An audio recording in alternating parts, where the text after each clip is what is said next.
Көлдүн улуу интеллигенциясы бул Аманбаев, бул Чолпонбаев, бул Усуп Муканбаев, бул Чыңгышев. Бирок Садыр Жапаров эмес. Ысык көлдүн аксакалдары айланайын, бул тентек балаңар элди укпай атат. Балким силерди угар.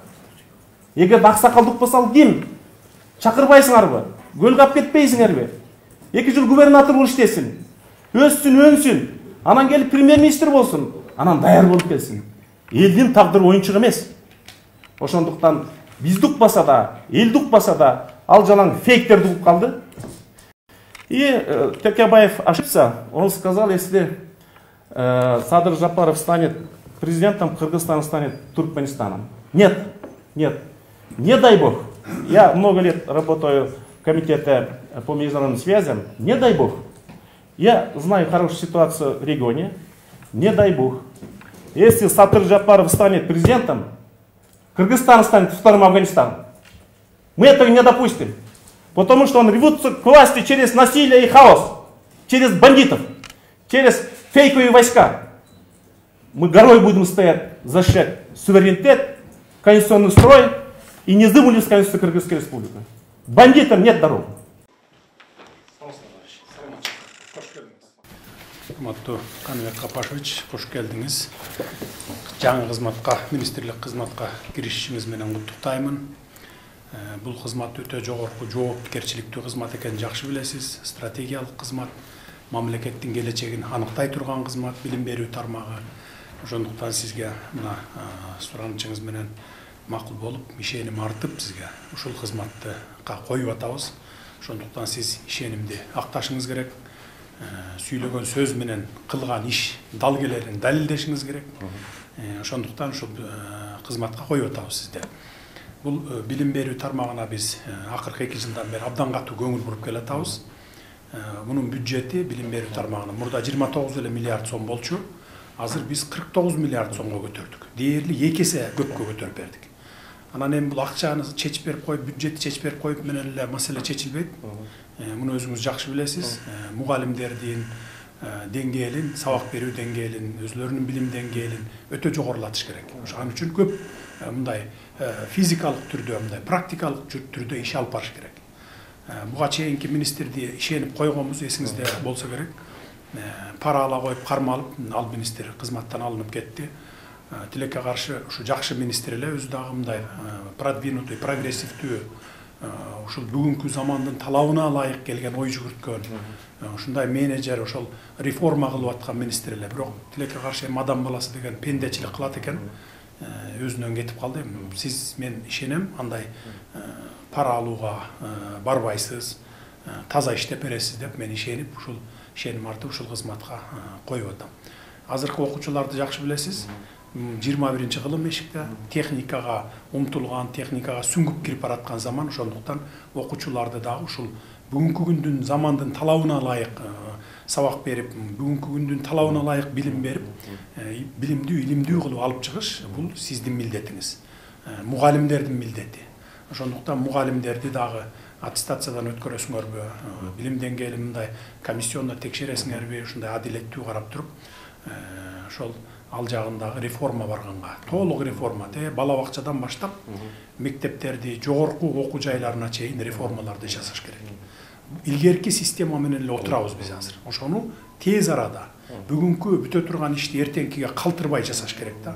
Ошондон анан кийин күнү түнү дебей иштесеңер, ошондо дагы барып алдыда келе жаткан бир 4-5 жылда араң бул системаны оңдойбуз.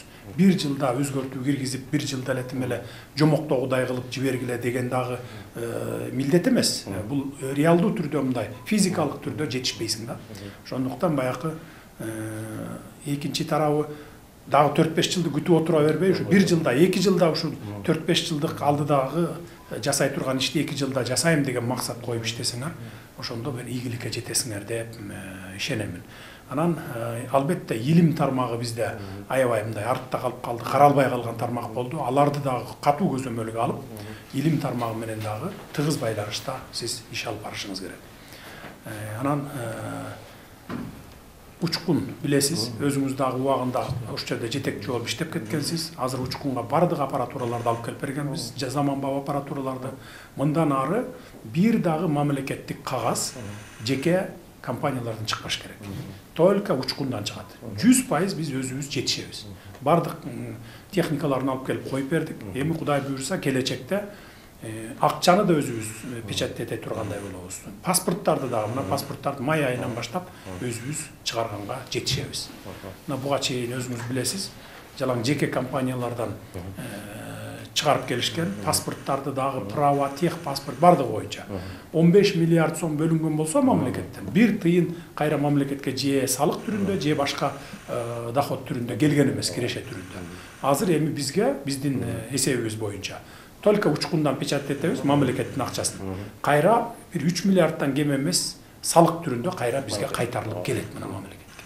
Мына биз ушундай ишти кылдык. Ошондуктан ар кандай тендер жолун ойлой коюп, же болбосо бир коррупциялык метод менен акча уурдап алыштын бир жолун ойлой калып туруп анан жеке компанияларга бербегенди токтотушуңар керек.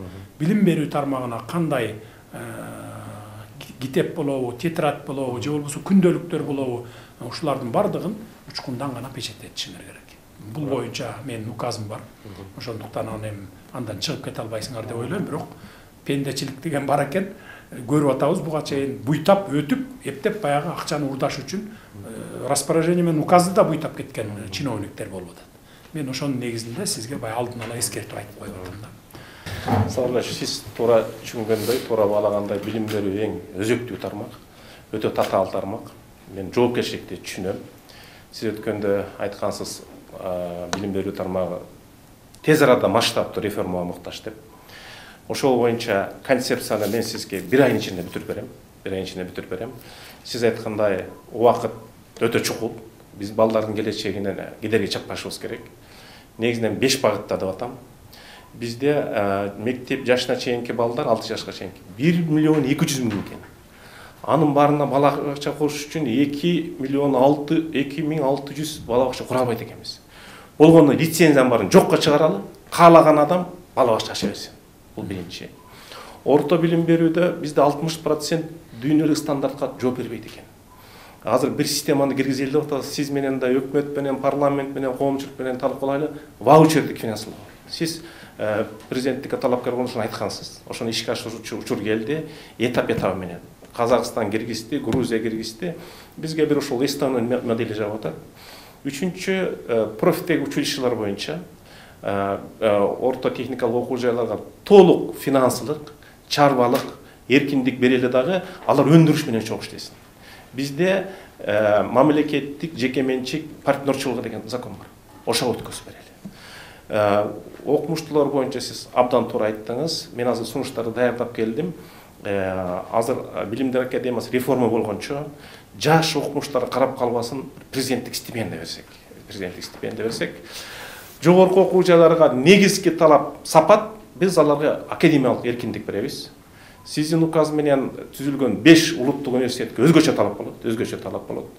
Мисалы үчүн азыр дүйнөдө 2040-жылкы эң маанилүү топ 10 профессия болсо, бизде бир да вуз даярдабайт экен.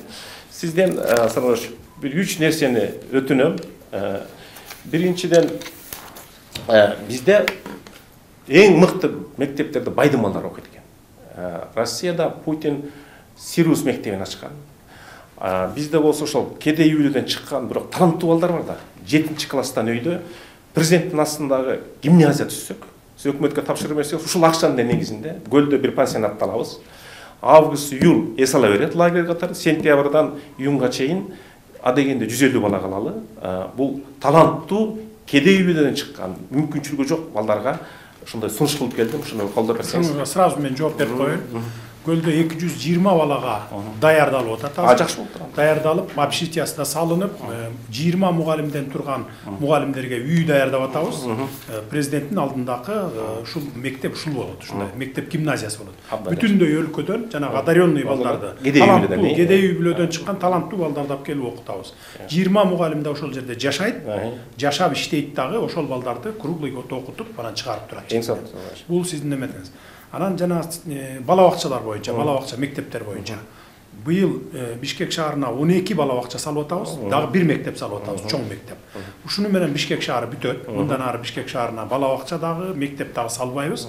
Салына турган мектеп керек болуп калса, балабакча керек болуп калса, жеке ишкерлерге беребиз. Мына ошолорго жерин бекер беребиз, анан коммуникациясын киргизип беребиз. Алар өзүлөрү салып, өзүлөрү жеке менчик мектеп кылып, жеке менчик балабакча кылып иштетсин. Региондорго дагы ошондой биз мүмкүнчүлүк беребиз. Ал эми 100гө жакын 87 97 биз мектеп калды. Республика боюнча айылдарда баягы өзгөчө кырдаалдар министрлиги бул мектептерге окуганга болбойт деген жыйынтык чыгарып берген. Аларды уже алдыдагы бир 2-3 жылда бардыгын салып, жаңылап бүтөбүз дагы. Андан кийин анан айылдарга дагы мектептерди салбайбыз. Эгер салам деген болсо, райондун центрларына 32 шаарыбыз бар, аларга 7 областтын центрине, анан Бишкек шаарына салам дегендерге биз толук укук беребиз, мүмкүнчүлүк түзүп беребиз. Эми бул мамлекет эле салып, анан мамлекет эле каржылап кете бербешибиз керек, жеке менчиктерге дагы укук беришибиз керек. Алар дагы мына Бишкектин ичинде канча деген жеке менчик эмелер бар, балабакчалар бар, мектептер бар, условиясын, шарттарын жакшы түзүп берген. Ошон үчүн байлардын балдары бар, ошол жакта окуп атышат мисалы. Мейли окуй берсин, а бирок мамлекет биз кедейлердин балдарын жана эң жакшы окуткан мектептерге чогултсак болот. Жанагынтип ал Чолпон Атада бул маселе чечилген. Азыр бир аз тыйын тыбыр керек болсо, калганын баягы курулушту аягына чейин бүтүрүп эле уже өлкөнүн булуң бурчунан 220 баланы топтойбуз. Муну мурунку келген 2 министрге чейин айткам, эми сизге дагы айтып атам. Муну мен өзүм көзөмөлгө чыгарып, көзөмөлгө алып аягына чыгарып берем. Анан калган ишти сиз жанакы сунуштаган сунуштарыңыз болсо, мага бергиле, сунуштарды кат жүзүндө мен колуман келишинче бардыгын алдыга жылдырып берем.